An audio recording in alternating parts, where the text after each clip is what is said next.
ওকে, তো last class হচ্ছে আমাদের এই পর্যন্ত হয়েছিল। আর আজকে এরপরে নেক্সট কোশ্চেন হচ্ছে trace the characteristics of English literature during Elizabethan period, মানে এলিজাবেথিয়ান সময়কাল ইংরেজি সাহিত্যের কোন কোন বৈশিষ্ট্য আসলে পরিলক্ষিত হয় বা দেখা যায়। ওকে, বা এলিজাবেথিয়ান এজ ইংরেজি সাহিত্যের বৈশিষ্ট্য বলে আলোচনা করে বা হয়ে আসতে পারে।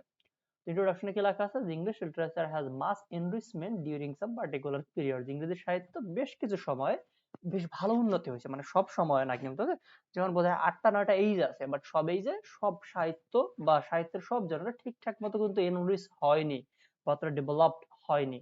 কিছু নির্দিষ্ট সময়কাল ছিল যে সময়, যেমন ভিক্টোরিয়ান এইজে হচ্ছে নভেল, রোমান্টিক এইজে কবিতা, জাস্ট এইরকমটা।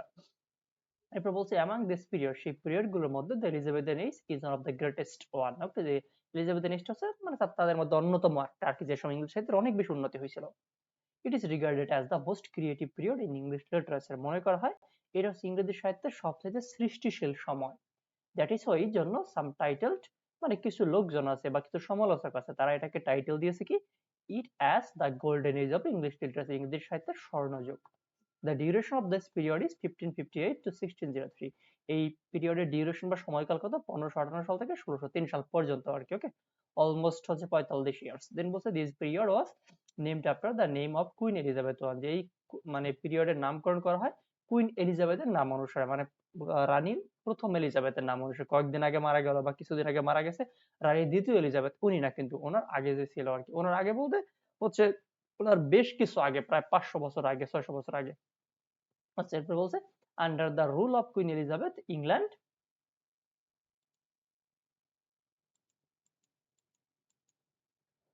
যে prospered in all the major sectors of life, মানে কুইন এলিজাবেথের শাসনামলে ইংল্যান্ডের সব শাখায় অনেক বেশি উন্নতি হয় আর কি। ওকে, হোক সেটা শিল্প, সংস্কৃতি, তারপরে অর্থনৈতিক, সামাজিক, রাজনৈতিক, ধর্মীয়, সাহিত্য, সব দিক থেকে অনেক উন্নতি হতে থাকে।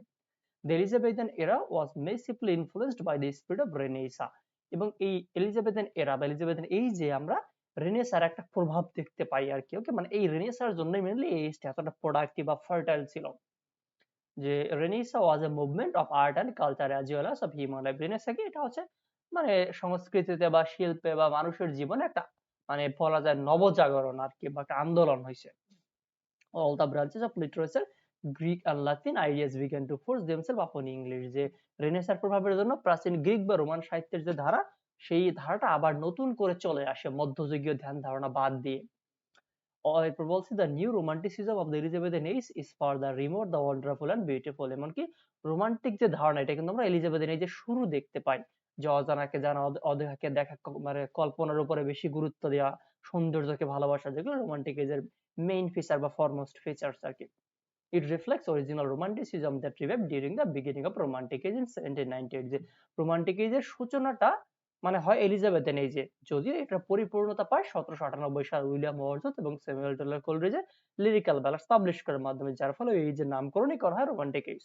দ্যাট ইজ হোয়াই, এই জন্য Elizabethan age is called the first and great romantic age. এটাকে কি বলা হয়?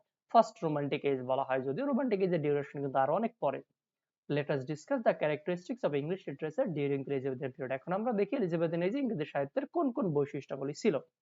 তো ফার্স্ট অফ অল হচ্ছে ব্যাকগ্রাউন্ড অফ এলিজাবেথেন এজ। তার মানে আমরা এতক্ষণ পড়লাম ইন্ট্রোডাকশন, যে এলিজাবেথেন এজটা কি বা এই সময় কি হয়েছিল, এটা কোনটা দ্বারা প্রভাবিত হয়েছিল, ইত্যাদি ইত্যাদি। এরপর ব্যাকগ্রাউন্ডে কি বলা হয়েছে? The background of Elizabethan socio political life includes two great movement, reformation and of the renaissance. যে এই এলিজাবেথেন এজে দুইটা বিখ্যাত ঘটনা ঘটে, মানে হচ্ছে দুইটা বিশেষ ঘটনা ঘটে। একটা হচ্ছে রিফরমেশন। রিফরমেশন কি? এটা হচ্ছে ইংল্যান্ডের চার্চ, মানে মেইন তো খ্রিস্টান ধর্মের শাখাটা হচ্ছে ক্যাথলিক পন্থী যারা আর কি, বর্তমানে রোমের ভ্যাটিকান সিটির যারা। ওকে, বাট এই ধর্মটাকে বা এই শাখাটাকে বাদ দিয়ে তারা নতুন একটা শাখা ওপেন করে, যেটাকে বলা হয় প্রোটেস্ট্যান্টিজম বা প্রোটেস্ট্যান্ট ধর্ম, এবং তাদের চার্চ হচ্ছে রিফর্মড চার্চ। এবং এই যে চার্চ গঠিত হওয়ার যে আন্দোলন, এটাকে বলা হয় রিফরমেশন আর কি। এটা নিয়ে আরো বিস্তারিত একটা লেকচার আছে, ওখান থেকে জানতে পারবেন। এন্ড দ্য রেনেসাঁ, আরেকটাকে রেনেসাঁ বা নবজাগরণ আমরা যাকে বলি। এই দুটো ঘটনা কখন ঘটে? এলিজাবেথের এজে, মানে ঘটে আগে, বাট এইটার পরিপূর্ণতা বা সম্পূর্ণ প্রভাবটা এসে পড়ে এলিজাবেথেন এজে, যার ফলে এলিজাবেথেন এজটা এত বেশি ফেমাস হয়েছে। বলছে queen Elizabeth one succeeded in bringing peace and order in the society by establishing the Anglican Church as the national church of England. এছাড়া কুইন এলিজাবেথ উনি আবার নতুন আরো একটা ধর্ম প্রতিষ্ঠা করে, তার পিতার প্রতিষ্ঠা করা ধর্মকে বাদ দিয়ে আর কি, সেটা হচ্ছে এঙ্গলিকান ধর্ম আর কি, বা এঙ্গলিকান চার্চ, মানে সেই ধর্মের চার্চ হচ্ছে এঙ্গলিকান চার্চ, ধর্মটার নাম হচ্ছে এঙ্গলিকান ধর্ম বা এঙ্গলিকানিজম যাকে বলে। আন্ডার হার রুল, তার শাসনামলে, মানে কুইন এলিজাবেথ ওয়ানের শাসনামলে England expanded it's empire almost all over the, England প্রায় সারা বিশ্বটাকে কন্ট্রোল করে রাখতেছিল, মানে সাম্রাজ্য স্থাপন করেছিল। মানে হচ্ছে এটা হচ্ছে টেরিটরি, ওকে, যে তাদের টেরিটরি বা যে শাসন, মানে তারা যেখানে শাসন করে এটা আরো অনেক বেশি বেড়ে যায়, আগের সাথে আরো অনেক জায়গায় নতুন নতুন জায়গা আবিষ্কার করে এগুলো দখল করে এরকমটা। এরপর বলা হয়েছে economy of England expanded remarkably, এমনকি ইংল্যান্ডের ইকোনমিক অবস্থা অনেক বেশি এক্সপ্যান্ড করে। Renaissance has bloomed in England and new learning started, রেনেসাঁর প্রভাব ইংল্যান্ডে পরিপূর্ণভাবে শুরু হয় এবং মানে নতুন নতুন জিনিসের প্রতি লোকজনদের আকর্ষণ বা কৌতূহল জন্মাতে থাকে। A great number of world famous authors belong to this age, এই যে অনেক কবি সাহিত্যিকদের জন্ম হয় বিখ্যাত বিখ্যাত, many of them are all dramatist, তাদের মধ্যে কেউ ছিল ড্রামাটিস্ট, কেউ ছিল এসেইস্ট। ড্রামাটিস্ট যেমন শেক্সপিয়ার, মার্লো, তারপর ইউনিভার্সিটি উইট যারা আছে, এসেইস্ট বলতে স্যার ফ্রান্সিস বেকন ইত্যাদি ইত্যাদি। তারপরে প্রোজ রাইটার ছিল থমাস ম্যালোরি, নভেলিস্ট ছিল বেশ কিছু। দ্য ক্যারেক্টারিস্টিক্স মানে নভেলিস্ট কিন্তু এখানে কিন্তু পরিপূর্ণ নভেলিস্ট না, নভেল যদিও 18-19 শতাব্দীতে, মানে 19 শতাব্দীতে আসছে, বাট নভেলের শুরুটা কিন্তু মোটামুটি এই সময় হয়, স্পেশালি এডিসন স্টিল, মানে সেই এলিজাবেথেন এজের পরপরই হচ্ছে এডিসন স্টিলের লেখালেখি আসে, ওরা হচ্ছে ফার্স্ট নভেলিস্ট বলা হয় ওদেরকে আর কি, ঠিক আছে। আচ্ছা যাই হোক, বলছে the characteristics of English literature during Elizabethan period are given below. এখন হচ্ছে এলিজাবেথেন এজে যে সাহিত্যিক বৈশিষ্ট্য ছিল সেগুলো নিয়ে নিচে আলোচনা করা হয়েছে। দেন ফার্স্টে আছে কি ইনোভেশন অফ সনেট, সনেটের উদ্ভব হয়। যে sonnet is a lyric poem of 14 iambic pentameter lines, sonnet কি 14 লাইনের, মানে আয়াম্বিক পেন্টামেটালাইজ 14 লাইনের হচ্ছে কবিতা। Petrarch in Italian is the first sonneteer, Petrarch হচ্ছে সনেটের জনক, মানে ইতালিয়ান একজন কবি পেট্রাক, উনি ফার্স্ট সনেট লিখেছিলেন। In the Elizabethan period, sonnet is found in the writings of the writers of the first time in English literature. Elizabethan age আমরা কবি সাহিত্যিকদের মধ্যে ফার্স্ট টাইম ইংরেজি সাহিত্যে সনেট রচনা দেখতে পাই আর কি, স্পেশালি সেই ইতালিয়ান সাহিত্য তো সনেট লিখত পেট্রাক, তার কাছ থেকে হচ্ছে ইংরেজ একজন কবি, তার নাম স্যার থমাস হোয়াইট, সে ইংরেজি সাহিত্যে সনেট ফর্মটাকে ইন্ট্রোডিউস করে, পরে পরিপূর্ণতা পাবে শেক্সপিয়ারের হাতে বা অন্য আরো অনেকে লিখছে, লাইক স্যার ফিলিপ সিডনি, তারপর এডমান্ড স্পেন্সার ইত্যাদি ইত্যাদি। তার মানে এলিজাবেথেন এই যে সনেটের উদ্ভব ঘটে। এরপর কি আছে ইনোভেশন অফ ট্রাজি কমেডি, মানে আগে হয় একটা নাটক হয়তো ট্রাজেডি অথবা কমেডি, বাট এলিজাবেথেন এই যে দুইটার কম্বিনেশন ঘটে, ট্রাজি কমেডি, শেক্সপিয়ার মার্লো এরা এরকম মানে কম্বাইন করে নাটক লিখতে আরম্ভ করে। তো the innovation of tragicomedy is a major trend of this period, এটা একটা মানে মেইন ঘটনা বলা চলে আর কি, বা নতুন একটা উদ্ভাবন। It is a kind of play in which both tragic and comic elements are mingle, যেটা হচ্ছে এমন এক ধরনের নাটক যেখানে একটা ট্রাজেডি সিরিয়াসনেস প্লাস একটা কমেডির হাস্যরস দুইটা কম্বাইন করে রাখা হয়। another major trend of this age is the innovation of revenge tragedy, sir এই যে রিভেঞ্জ ট্রাজেডির উদ্ভব করে, লাইক আছে আপনাদের থার্ড ইয়ারের হচ্ছে দ্য ট্রাইস অফ মালফির একটা রিভেঞ্জ ট্রাজেডি উৎকৃষ্ট উদাহরণ। এছাড়া থমাস ক্রিডের আছে স্প্যানিশ ট্রাজেডি, এটা একটা রিভেঞ্জ ট্রাজেডি। দেন বলছে যে ইনোভেশন অফ হিস্ট্রিক্যাল ড্রামা, ঐতিহাসিক ক্যারেক্টারের উপর বেস্ড করে নাটক লেখা হয়, যে the innovation of historical drama is a dominating feature of the Elizabethan period, it is A history based drama. এবং ইনফ্লুয়েন্স অফ সেনেকা, যে তারা রোমান একজন স্ট্রাইক ফিলসফার, তারপর নাট্যকার, স্টেটসম্যান, তার নাম হচ্ছে সেনেকা বা সেনেকা দা জুনিয়র বলে।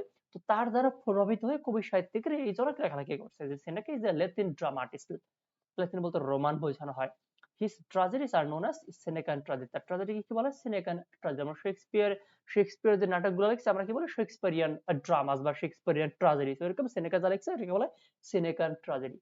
His influence is really noteworthy for the wonderful tragedies of this age, এই এলিজাবেথের যে ট্রাজেডি গুলো লেখা সেই ট্রাজেডি গুলোতে আমরা সেনেকার একটা হাইট বা সেনেকার একটা মানে সেনেকার একটা প্রভাব দেখতে পাই, বা তার লেখালেখির প্রভাব পরিলক্ষিত হয় এই সময়।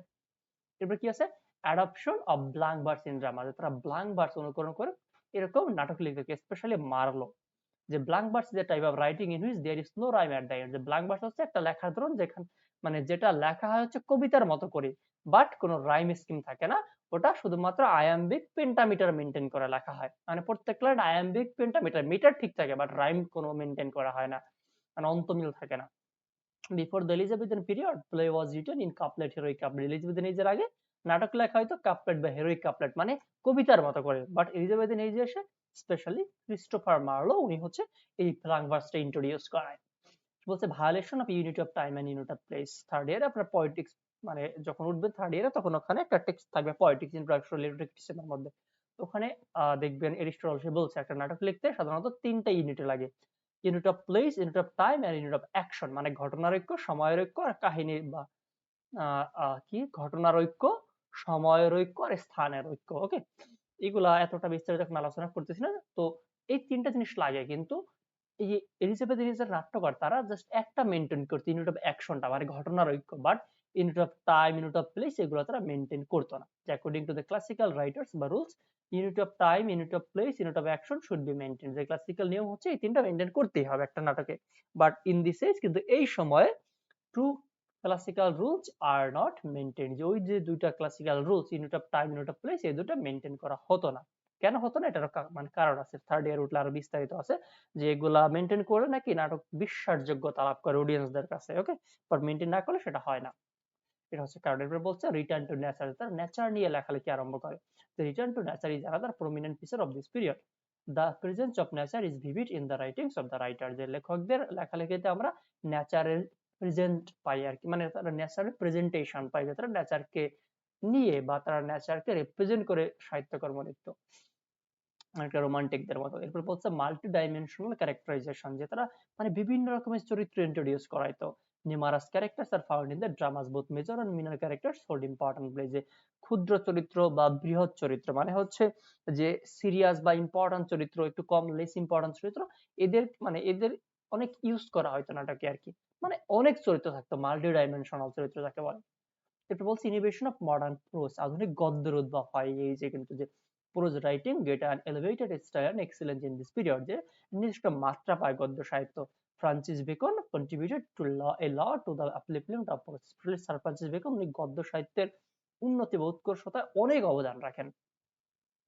এরপরে দেখি, বিশাল বড় একটা কোশ্চেন। ওকে, আপনারা যখন লিখবেন চাইলে এখান থেকে কিছু পয়েন্ট স্কিপ করতে পারেন, দুই একটা, কারণ এত বড় লিখলে প্রায় 8-10 পেজ হয়ে যাবে। এরপর কি বলছে, ইনোভেশন অফ ক্রিটিক্যাল ট্রেটিস, মানে সাহিত্য সমালোচনা শুরু হয় বা এই টাইপের লেখালেখি শুরু হয়। যে innovation of critical treatise is a milestone of the Elizabethan age, এটা একটা মাইলস্টোন বলা যায় বা ফলক বলা চলে, নতুন একটা মানে দিক উন্মোচিত হয়। It is an attempt to bring to light the merits and demerits of any writing. যে সাহিত্য সমালোচনা বলতে কি বুঝি, কোন একজন লেখককে বা তার কোন একটা লেখাকে নিয়ে ওখানে সমালোচনা করা হয়, ভালো দিক খারাপ দিক উপস্থাপন করা হয়। তার মানে এখানে ওই লেখকের যে মেরিট বা ভালো দিক বা ডিমেরিট বা ত্রুটি, এগুলোই সাধারণত উঠে আসে সাহিত্য সমালোচনার দ্বারা বা ক্রিটিক্যাল ট্রেটিস দ্বারা। বলছে মোরালিটি, মিরাকেল আর মিস্ট্রিয়াস প্লে, এই রকমের নাটক লেখা হয়তো। যে morality place is a medieval dramatic, এই ফর্মটা মানে এই স্ট্যান্ডার্ডে চাইলে আপনি স্কিপ করতে পারেন, অতটা ইম্পর্টেন্ট না। জাস্ট আমরা একটু পড়ি কি বলছে। Morality play is a medieval dramatic, মধ্যযুগীয় একটা নাটকের ধরন, মানে মধ্যযুগে এই টাইপের নাটক লেখা হয়তো। মধ্যযুগ বলতে বোঝায় হচ্ছে যে আহ সেই এইজ অফ চসার থেকে শুরু করে আর কি এলিজাবেথ এলিজার আগ পর্যন্ত অলমোস্ট, মানে যখন আপনার সেই ওল্ড ইংলিশ পিরিয়ডটা কমপ্লিট হয় 1063 সালে, এর সেই 1063 সাল থেকে শুরু করে অলমোস্ট 1500 সাল পর্যন্ত আর কি, এর মধ্যে সেই এইজ অফ চসারটাও আছে। বাট এটা বাদ দিয়ে অলমোস্ট 1350 সাল থেকে হচ্ছে সে 1500 সাল, এই সময়টাকে বলা হয় ডার্ক এজ আর কি, কারণ এই সময় অত বেশি কিছু লেখা হয়নি। আচ্ছা, যাই হোক, তো ওই সময় লেখালেখি হয়েছিল এই ব্যাপারে, এরকমের নাটকগুলো, এই ধরনের নাটকগুলো। বলছে it allegorically presents an ideal Christian life on the stage, যে এই মোরালিটি নাটকের মধ্যে খ্রিস্টিয়ান মানে ধর্ম সম্পর্কিত আর কি নাটক হইতো এগুলা। Mysterious play is based on the biblical stories, এবং মিস্ট্রিয়াস নাটকগুলো বাইবেলের যে স্টোরি বা ঘটনা, যেমন সেভেন স্লিপার্স ডেনের একটা স্টোরি আছে, ইউটিউবে সার্চ করলে পাবেন, আসাবে কাহাব আর কি। ওকে, তো এই মানে এই টাইপের নাটকগুলো হতো। On the other hand miracle play deals with miraculous events of the life of the saints, এবং মিরাকেল যে প্লে এগুলো হচ্ছে মানে এগুলো এখানে অভিনেতা হিসেবে যারা থাকতো তারা ছিল চার্চের লোকজন, এবং তারা ধর্মীয় বিষয় উপস্থাপন করতো আর কি। তো এই রকমের নাটক লেখা হয়, স্ট্যান্ডার্ড স্কিপ করা যেতে পারে আর কি। রেনেসাঁ স্পিরিট, যে the renaissance spirit is to know the unknown and to see the unseen. Renaissance spirit বলতে কি বোঝে, অজানাকে জানা, অদেখাকে দেখা, এটা। তো এই এলিজাবেথেন এই যে এইটা দেখা যায় যে লোকজনদের মধ্যে অনেক বেশি কৌতূহল জন্মায় অদেখাকে দেখার, অজানাকে জানার। This age is deeply influenced by the Renaissance spirit, especially by the Renaissance literature of Italy, France and Spain. যে রেনেসাঁ এই এইজে রেনেসাঁর একটা প্রভাব দেখতে পাই, বিশেষত ইতালিয়ান, ফ্রান্স মানে ফ্রেঞ্চ অথবা স্পেনের সাহিত্যকর্ম দ্বারা অনেক মানে প্রভাবিত হয় এই যে কবি সাহিত্যিকরা, ইংল্যান্ডের কবি সাহিত্যিকরা। বলছে theme of conquest and exploration, এটা অনেকটা সেই উপরেরটার মধ্যে রেনেসাঁ স্পিরিটটাই, যে another significant trend of this age is to conquer and explore the unknown, মানে অজানাকে জানা, অজানাকে মানে যেটা আবিষ্কৃত হয় এটাকে আবিষ্কার করা, এটা হচ্ছে এই একটা ট্রেন্ড ছিল যেটাকে রেনেসাঁ স্পিরিট বলা। চাইলে এটা আপনারা স্কিপ করতে পারেন এই পয়েন্টটা। It becomes the themes of many writings of this age. যে অনেক সাহিত্যকর্ম এই থিমের উপর বেস্ট করে লেখা হয়। এবার বলছে ইউজ অফ মেডিভাল এলিমেন্টস, মধ্যযুগীয় যে মানে ধ্যান ধারণা এগুলো তারা ইউজ করে। The use of various medieval elements has enriched the literary work of the Elizabethan period. এটাও স্কিপ করা যেতে পারে বা চাইলে লিখতে পারেন, সমস্যা নেই। স্পেশালি এই দুটি স্কিপ করতে পারেন, মোরালিটি, মিরাকেল এন্ড মিস্ট্রিয়াস পেলে আর থিম অফ কনকোয়েস্ট এক্সপ্রেস, এই দুটি স্কিপ করা যাবে। was the translation of mythology. The translation of mythology is enormous in this age. যে তারা মানে প্রাচীন যে পৌরাণিক কাহিনী, specially Greek mythology, Roman mythology, এগুলোকে তারা ইংরেজিতে অনুবাদ করতে আরম্ভ করে আর কি। Specially Shakespeare and Marlowe followed this trend enormously. শুধু মানে শেক্সপিয়ার বা ক্রিস্টোফার মার্লো এরা হচ্ছে এই ধারাটা খুব বেশি ফলো করতো, মানে তারা অন্য সাহিত্য থেকে অনুবাদ করে ইংরেজি সাহিত্যে কনভার্ট করতো। বলছি ইউজ অফ সুপারন্যাচারাল এলিমেন্টস, তারা অতি প্রাকৃতিক বা ভৌতিক এলিমেন্ট ইউজ করতো in drama. Supernatural elements are superbly use during the Elizabethan period. এই হচ্ছে এলিজাবেথান এজে সাহিত্যের যে বৈশিষ্ট্য বলেছিল। আশা করি মানে কোশ্চেনটা ভালো মতো বুঝতে পারছি। যদি কোনো সমস্যা থাকে সেটা কমেন্ট বক্সে জানাতে পারেন। এছাড়া হচ্ছে যদি টোটাল কোর্স নিতে চান তাহলে সেক্ষেত্রে দেখবেন কমেন্ট বক্সে ওখানে হচ্ছে ফোন নাম্বার দেওয়া আছে বা আমার মেসেঞ্জার এফবিআই এর লিংক দেওয়া আছে, এখানে যোগাযোগ করলে হবে। আমাদের সেকেন্ড ইয়ারে হ্যান্ড নোট অ্যাভেলেবল আছে, পেইড কোর্স অ্যাভেলেবল আছে, চাইলে ওখানে অ্যাডমিট হতে পারবেন বা হ্যান্ড নোট নিতে পারবেন। তো নেক্সট ক্লাসে আমরা আরেকটা কোয়েশ্চেন দিয়ে শুরু করবো। আপাতত এই পর্যন্তই থাকুক।